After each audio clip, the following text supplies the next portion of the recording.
जय श्रीमन नारायण। नमस्कार दोस्तों, आज मैं आप लोगों को वैशाख मास की कथा महर्षि वशिष्ठ के उपदेश से राजा कीर्तिमान का अपने राज्य में वैशाख मास के धर्म का पालन कराना और यमराज का ब्रह्मा जी से राजा के लिए शिकायत करना, इस कथा का वर्णन करूंगी।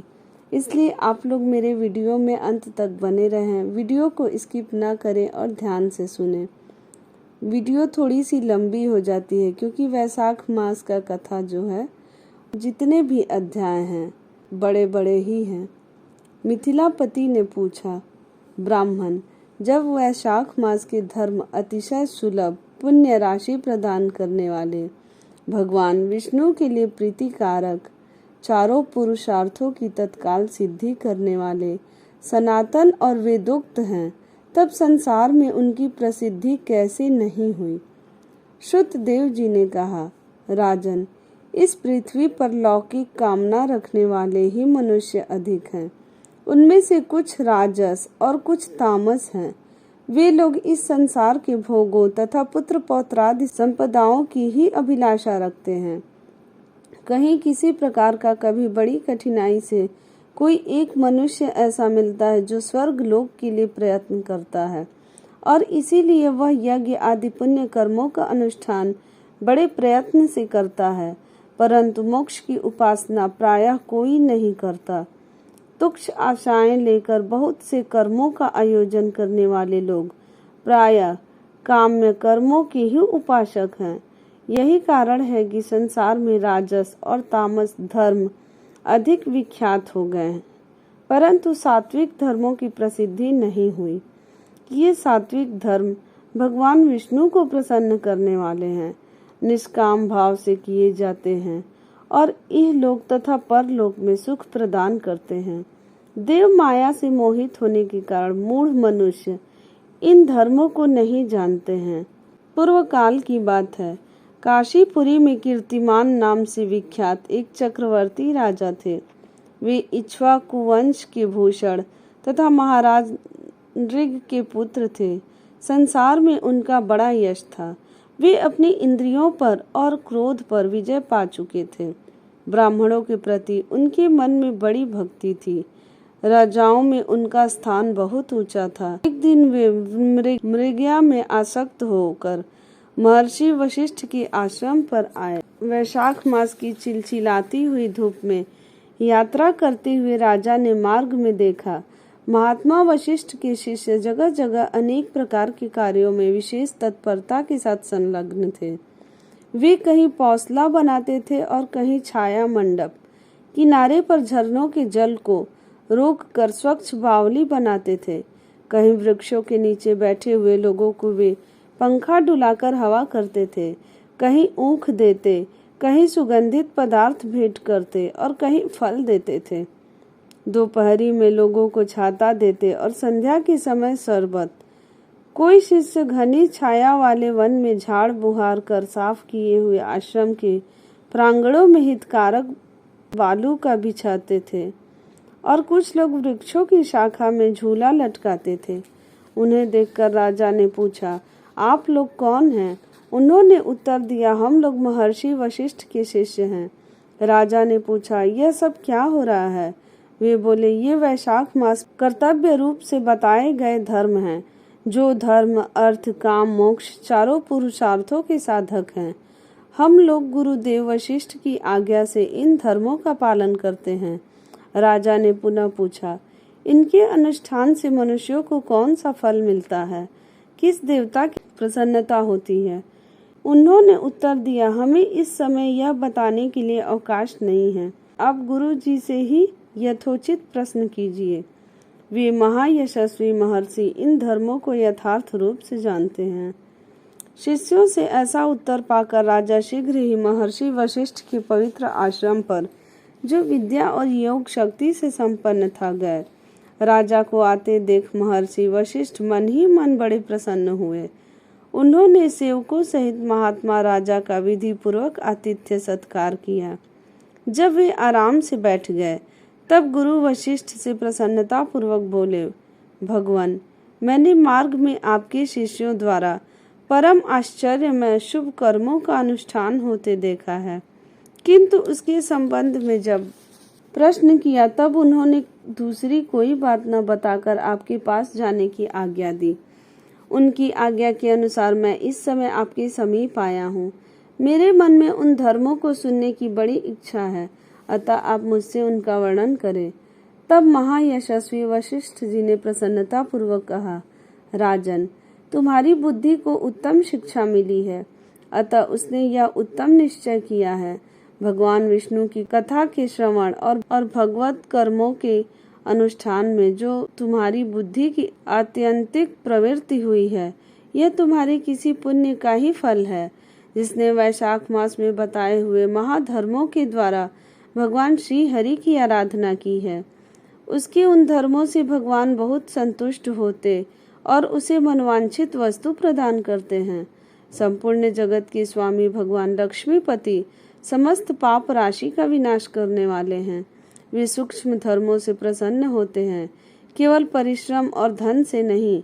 भगवान विष्णु भक्ति से पूजित होने पर अभिष्ट वस्तु प्रदान करते हैं, इसलिए सदा भगवान विष्णु की भक्ति करनी चाहिए। जगदीश्वर श्री हरि जल से भी पूजा करने पर अशेष क्लेश का नाश करते हैं और शीघ्र प्रसन्न होते हैं। वैशाख मास में बताए हुए ये धर्म थोड़े से परिश्रम द्वारा साध्य होने पर भी भगवान विष्णु के लिए प्रीतिकारक एवं शुभ होने के कारण अधिक व्यय से सिद्ध होने वाले बड़े बड़े यज्ञादि कर्मों का भी तिरस्कार करने वाले हैं। अतः भूपाल, तुम भी वैशाख मास में बताए हुए धर्मों का पालन करो और तुम्हारे राज्य में निवास करने वाले अन्य सब लोगों से भी उन कल्याणकारी धर्मों का पालन कराओ। इस प्रकार से वैशाख धर्म के पालन की आवश्यकता को शास्त्रों और युक्तियों से भली भांति सिद्ध करके वशिष्ठ जी ने वैशाख मास के सब धर्मों का राजा के समक्ष वर्णन किया। उन सब धर्मों को सुनकर राजा ने गुरु का भक्ति भाव से पूजन किया और घर आकर वे सब धर्मों का विधि पूर्वक पालन करने लगे। देवाधिदेव भगवान विष्णु में भक्ति रखते हुए राजा कीर्तिमान देवेश्वर पद्मनाभ के अतिरिक्त और किसी देवता को नहीं देखते। उन्होंने हाथी की पीठ पर नगाड़ा रखकर सिपाहियों से अपने राज्य भर में डंके की चोट यह घोषणा करा दी कि मेरे राज्य में जो 8 वर्ष से अधिक की आयु वाला मनुष्य है, उसकी आयु जब तक 80 वर्ष की न हो जाए तब तक मेष राशि में सूर्य की स्थित होने पर यदि वह प्रातः काल स्नान नहीं करेगा तो मेरे द्वारा दंडनीय वध तथा राज्य से निकाल देने योग्य समझा जाएगा। यह मेरा निश्चित आदेश है। पिता, पुत्र, पत्नी अथवा सुहृदय जो कोई भी वैशाख धर्म का पालन नहीं करेगा वह चोर की भांति दंड का पात्र समझा जाएगा। प्रातः काल शुभ जल में स्नान करके श्रेष्ठ ब्राह्मणों को दान करना चाहिए। तुम सब लोग अपनी शक्ति के अनुसार पौसला और दान आदि धर्मों का आचरण करो। राजा कीर्तिमान ने प्रत्येक ग्राम में धर्म का उपदेश करने वाले एक एक ब्राह्मण को बसाया। 5-5 गांवों पर एक एक ऐसे अधिकारी की नियुक्ति की जो धर्म का त्याग करने वाले लोगों को दंड दे सके। उस अधिकारी की सेवा में 10-10 घुड़सवार रहते थे। इस प्रकार चक्रवर्ती नरेश के शासन से सर्वत्र और सब देशों में यह धर्म का पौधा प्रारंभ हुआ और आगे चलकर खूब बढ़े हुए वृक्ष के रूप में परिणत हो गया। उस राजा के राज्य में जो लोग मर जाते थे वे भगवान विष्णु के धाम में जाते थे। वहाँ के मनुष्यों को विष्णु लोक की प्राप्ति निश्चित थी। एक बार भी वैशाख स्नान कर लेने से मनुष्य यमराज के पास नहीं जाता। अपने धर्मानुकूल कर्म में स्थित हुए सब लोगों के विष्णु लोक में चले जाने से यमपुरी के सब नरक खाली हो गए। वहाँ एक भी पापी प्राणी नहीं रह गया। वैशाख मास के प्रभाव से यमपुरी के मार्ग की यात्रा ही बंद हो गई। सब मनुष्य दिव्य आकृति धारण करके भगवान के धाम में जाने लगे। देवताओं के जो लोक हैं वे सब भी शून्य हो गए। स्वर्ग और नरक दोनों के शून्य हो जाने पर एक दिन नारद जी ने धर्मराज के पास जाकर कहा, धर्मराज, आपके इस नरक में अब पहले जैसा कोलाहल नहीं सुनाई पड़ता। पहले की भांति पाप कर्मों का लेखा भी नहीं लिखा जा रहा है। चित्रगुप्त जी तो ऐसे मौन भाव से बैठे हुए हैं जैसे कोई मुनि हो। महाराज, इसका कारण तो बताइए। महात्मा नारद के ऐसा कहने पर राजा यम ने कुछ दीनता के स्वर में कहा, नारद, इस समय पृथ्वी पर जो यह राजा राज्य करता है वह पुराण पुरुषोत्तम भगवान विष्णु का बड़ा भक्त है। उसकी भय से कोई भी मनुष्य कभी वैशाख मास का उल्लंघन नहीं करता। उस पुण्य कर्म के प्रभाव से सभी भगवान विष्णु के परम धाम में चले जाते हैं। मुनि श्रेष्ठ, उस राजा ने इस समय मेरे लोक का मार्ग लुप्त सा कर रखा है।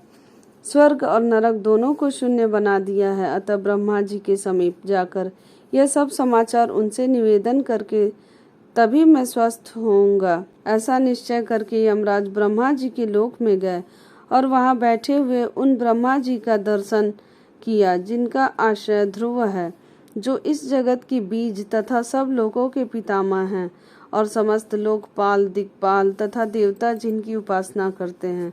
ब्रह्मा जी ने यमराज को देखा और यमराज ब्रह्मा जी के आगे पृथ्वी पर गिर पड़े। फिर यमराज ने कहा, कमलासन, काम में लगाया हुआ जो पुरुष स्वामी की आज्ञा ठीक ठीक पालन नहीं करता है और उसका धन लेकर भोगता है, वह काठ का कीड़ा होता है। जो बुद्धिमान मनुष्य लोभवश स्वामी के धन का उपभोग करता है वह 300 कल्पों तक तिर्यक योनि रूप नरक में जाता है।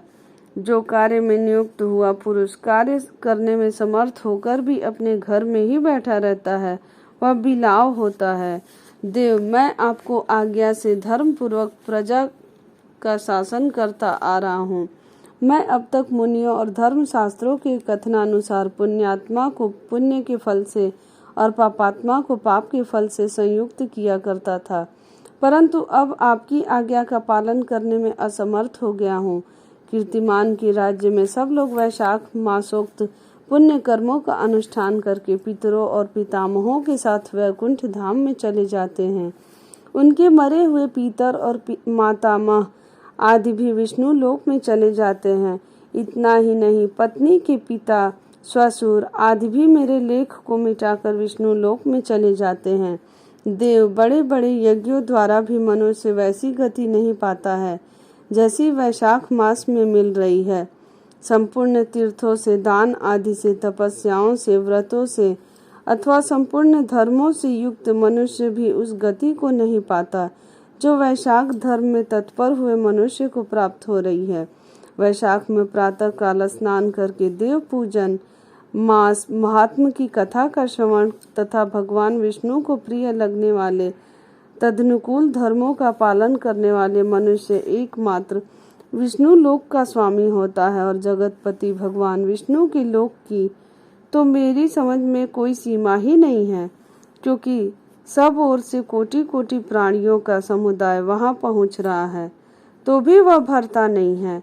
इस संसार में पवित्र और अपवित्र सभी लोग राजा की आज्ञा से वैशाख मास की धर्म का पालन करके विष्णु लोक को जा रहे हैं।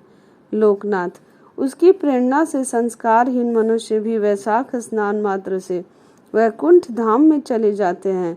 वह केवल भगवान विष्णु के चरणों की शरण लेने वाला है। जान पड़ता है वह समस्त संसार को विष्णु लोक में पहुंचा देगा। जो पुत्र, धर्म, अर्थ, काम और मोक्ष के प्रतिकूल चलता हो, वह पृथ्वी पर माता के पेट से पैदा हुआ रोग है। वह अधम पुरुष अपनी माता का घात करने वाला कहा जाता है। किंतु राजा कीर्तिमान की माता, उसकी पत्नी का पुण्य संसार में विख्यात है। उसकी माता एकमात्र वीर जननी है और वह राजा निश्चय ही संसार में बहुत बड़ा वीर है। जिस प्रकार कीर्तिमान मेरी लिपि को मिटाने में उद्यत हुआ है, ऐसा उद्योग पुराणों में और किसी का नहीं सुना गया है। भगवान विष्णु की भक्ति में तत्पर हुए राजा कीर्तिमान के सिवा दूसरे ऐसे किसी को मैं नहीं जानता जो डंका बजाकर घोषणा करते हुए लोगों को ऐसी प्रेरणा देता हो और मेरे लोक के मार्ग को विलुप्त करने की चेष्टा करता रहा हो। बोलो जय श्रीमन नारायण।